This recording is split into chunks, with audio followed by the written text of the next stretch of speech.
With countless sequels to slashers and endless amounts of creature features, it's rare to find horror that sticks with you nowadays. Even less so for a series, a franchise of horror. But I think I have found a horror series that that encompasses everything I want to see in horror. So if you please,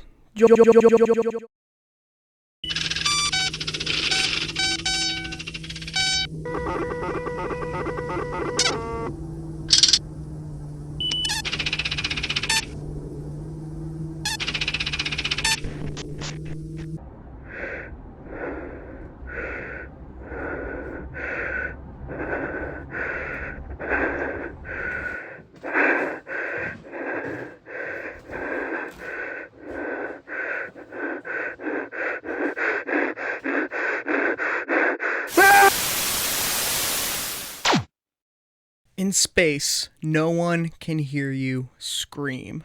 That is the tagline to the original Alien film, a film that came out June 22nd, 1979. The plot, for those who need me to explain it, follows the crew of a mining deep space vessel known as the Nostromo as they encounter what seems to be an undiscovered alien hostile life form. They first encounter the creature in its first stage of life, eggs, on a mysterious ship, one ripe with dead atmosphere, dark, decaying hallways, and some pretty good effects. The creature implants an embryo into one of the crew members and just straight up kills them. Hold up. We're missing something important for this video. In order to understand where I'm coming from with this analysis, I need you to go on a little journey with me. Look at the artwork of the ship itself. Notice its decrepitness. Notice how it's cold, yet still somehow feels alive, almost recognizable. It's hard to explain in such a short video, or at least I hope it's going to be a short video, but this art, the ship, the creature itself, was all inspired by an artist known as H.R. Geiger, a Swiss artist who definitely didn't create the term, but popularized the idea of biomechanical.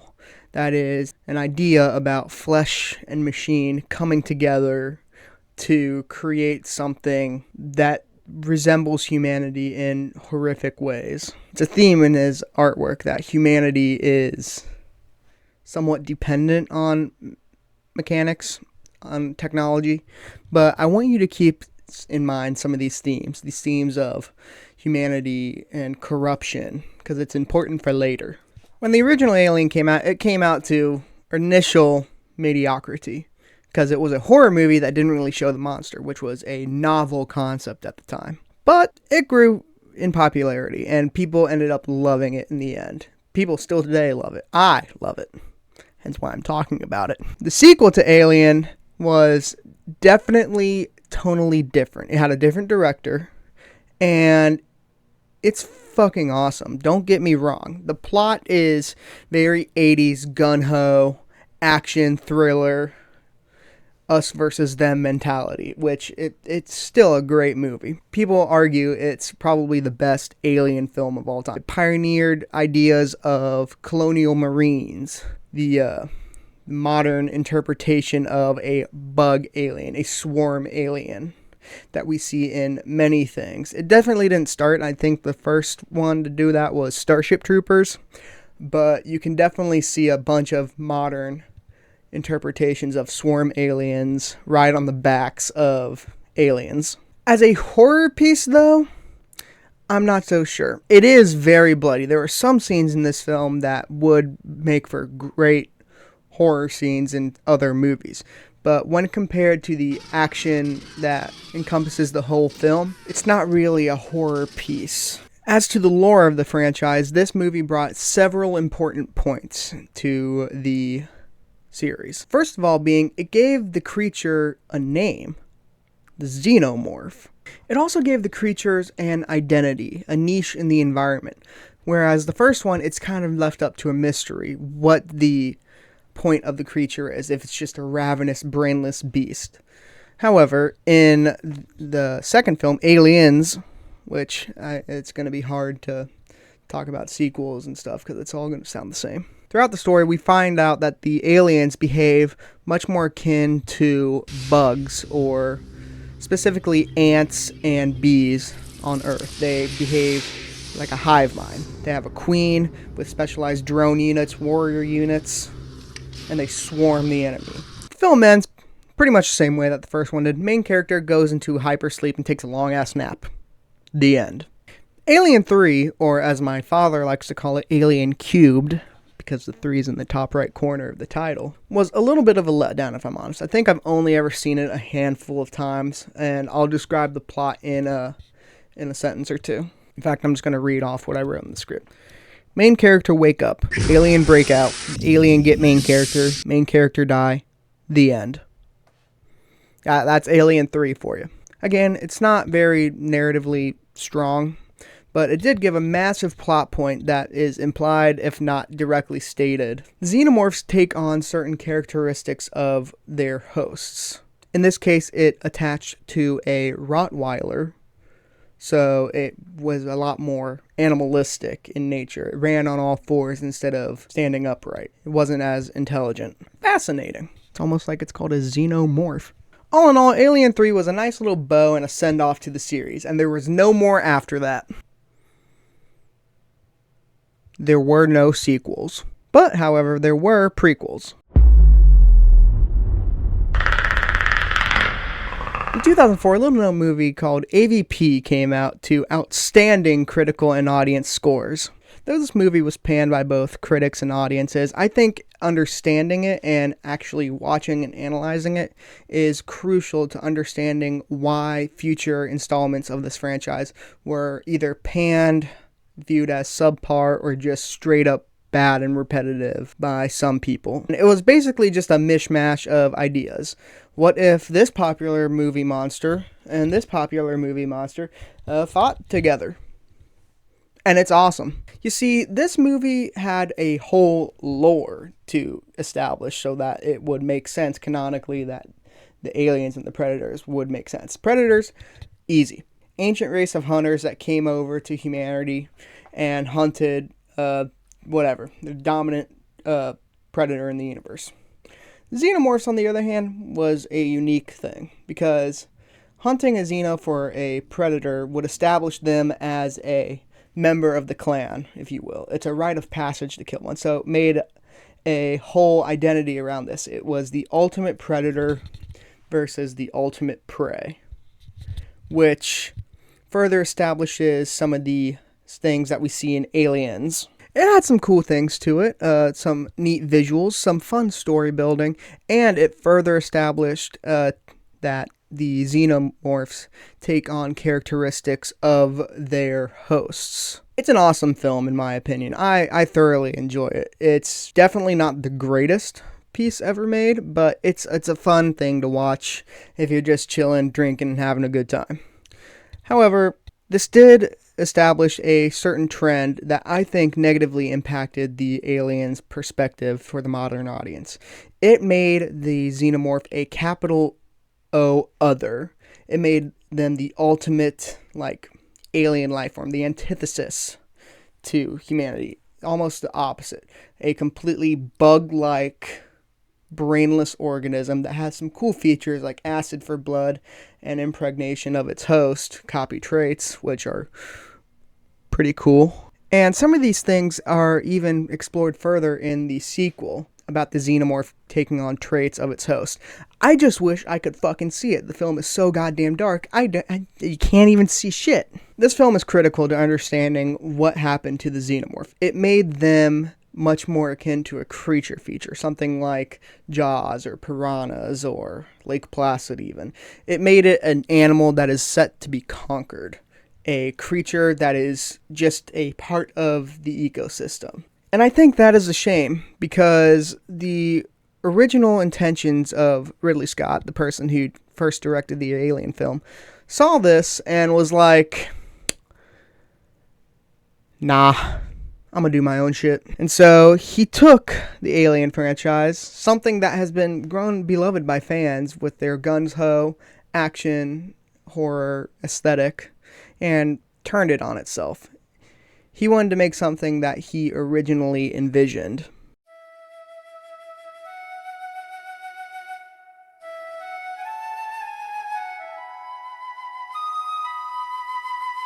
Prometheus, the seventh film in the Alien franchise, sought to right the wrongs that Ridley Scott thought had been plaguing the Alien franchise for a couple years now. I'm not going to try and convince you that this movie is good, structurally sound. Some of the character choices don't make any sense. Some of their attitudes and shit don't matter. The whole biological history of it all is a little bit of a question mark. In my headcanon, it makes sense if you really squint your eyes at it, but that's a whole nother video I can get into if I really wanted to, but not today. I will tell you, however, that this might be my second favorite film in the entire franchise. You remember the artwork by H.R. Geiger? Well, my Geiger counter's going off. That was such a shitty joke. This film drips themes of creation, birth, the altered self, the dehumanized form, humanity as a whole, that is reminiscent of the work by Geiger. And I think that was the original point. That's the point that these films were originally trying to get across, is that the xenomorph is supposed to be a biomechanical organism by nature. And I think a lot of people were caught off guard by that. You see, I think audiences went into this film thinking that it was going to be like AVP or the original Aliens, guns-ho, action-adventure. And while there is some of that in Prometheus, that's not the whole point. The whole theme of creation is a big point, and how far a creation can go before it's unrecognizable. I can't blame the audience for this. The original Alien film came out in 1979. Prometheus came out in 2012. It makes sense that a lot of the nuances and a lot of the themes would be undermined by audience interpretations. I mean, a lot of people don't have free time to watch movies that they enjoy all the time. And that's why I'm here to bring my side of the argument. This film, however, gave a backstory, officially canon backstory to the xenomorphs. It further implies that the xenomorphs are a distorted reflection of ourselves. And I can prove this. Do you remember that scene in Prometheus, for those of you who remember, where one of the guys shows back up on the ship and he's just a monster after being deformed by the MacGuffin of the goo? Yeah. In an altered scene in the original concept, he looks like this. That's pretty xenomorph to me. It's heavily implied that the xenomorphs are the ultimate evolution, the ultimate organism that can survive in any habitat. And what changes that is the goo. It's a biological accelerant that evolves each individual cell to be the best it can for its environment. And it just so happens that being the best organism doesn't mean that our humanity is good. It just uses what it has and is able to make that into a better predator. But it's an alien. And actually, it's kind of fucking creepy to look at. Prometheus' sequel, Alien Covenant, I think split its audience down the middle. On one side, we have those who really, really want, like, alien, like, abandoned space station, like, creature feature horror. And that is perfectly fine. On the other end, you have people like me. People who want to see much more disturbing thought experiments about the xenomorph. Something that is a dark interpretation, an answer to the call into the void that we don't like. And I kind of like it. One critic on Rotten Tomatoes writes the following: Covenant works best when it's honoring Alien and massively fails when it harkens back to Prometheus. I think just the opposite. I enjoyed the dark themes of Prometheus rather than the creature feature. The person who wrote that quote that I said also said this in a blog post. I'm a casual Alien fan, so whether H.R. Geiger's influence is felt or not is negligible to me for the xenomorphs. Me, as a fan of Geiger's work, wanted to see more of this. Wanted to see more of the darkness, the atmosphere, the themes that is portrayed. And I think that a lot of people don't like that. Covenant also has some pretty dark moments that reflect on it if you really start to think about it. Like, for example, the creation of the face huggers. The eggs themselves are distorted reflections of the original Prometheus woman, Elizabeth Shaw. That person, she died, and he used the goo to experiment on her ovaries and eggs to create these wretched abominations. So even in the most alien, there is still a little bit of us, which is absolutely fucked. And it's a sudden shift in the tone of the film. Like, for 1 minute, people are hiding out in the shelter, hiding from different looking aliens. And then next, it's like, oh, he's a secret, like, lab that I use this woman's uterus to make a monster. And now we have Alien Covenant. I saw it in the theaters, and I think I fell in love. This was a breath of fresh air for the Alien franchise. And I think it was the perfect film to unite both fans, both the ones who wanted the dark, distorted reflections and those who wanted the creature features. And it still kept it fresh for both. In this one, most of the aliens themselves, the xenomorphs, aren't that big a threat. The biggest threat in the film is actually the facehuggers, which is a complete shift in the entire franchise, which is actually, I think, a really, really good thing, because it prays into that primal fear of being chased by something that you don't understand. On the other hand, you have this goo that they keep alluding to that shows a distorted reflection. It changes DNA to be suitable for its environment. And we see the ramifications on that when it's implanted into a fucking fetus. I'm not going to lie. When I first saw this creature, like, crawling around the ship, I think I had a fight or flight response. I think I genuinely had a fight or flight response, because it was so disturbing to see something that looked human but didn't act like that.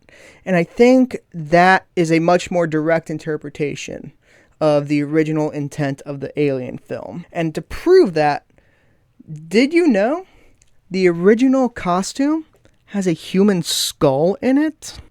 Yeah. It was always supposed to be a reflection of us. It was always supposed to be something that changes us. I would much rather like to see this xenomorph rather than this one. This one provides much more dread. It's disturbing to look at for a lot of reasons, but you can still recognize a little bit of humanity in it. And that is why I think the Alien franchise is the most underrated and underappreciated horror franchise that we have.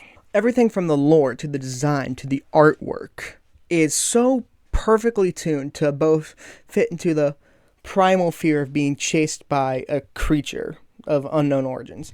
And it also has the philosophical side of horror that I like, the psychological side, the ones that make you think about, oh shit, this is like us, this is us, we're going to die.